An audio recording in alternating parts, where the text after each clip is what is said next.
I've just had a Google Ads consultation call with a very unusual client. They are international non-governmental organization in Poland that saves old working horses from being slaughtered or exported for meat. Apparently, Polish horse meat is popular as food in several countries. The top importers are Japan and, shockingly for me, Italy. This organization buys out horses from traders or slaughterhouses and puts them in permanent retirement in the several farms in Poland and provides them with shelter, food and veterinary services. They raise all money from online donations. People and companies from around the world can virtually adopt a horse or even prevent a certain horse from being slaughtered.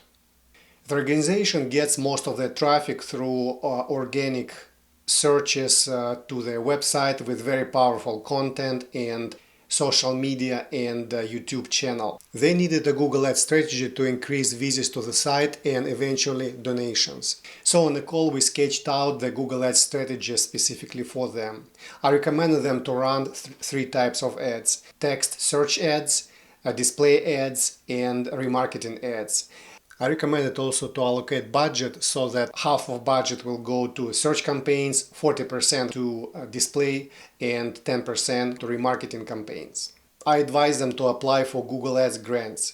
With these grants, nonprofits will get up to 10,000 of monthly budget from Google to run search ads.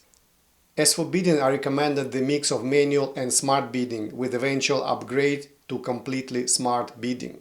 Smart bidding will get decent results with minimal management.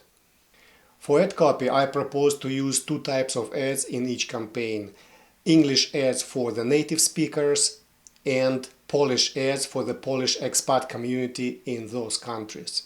By the end of the call, the client felt ready to start implementing the strategy, and we agreed to reconnect later and discuss the results.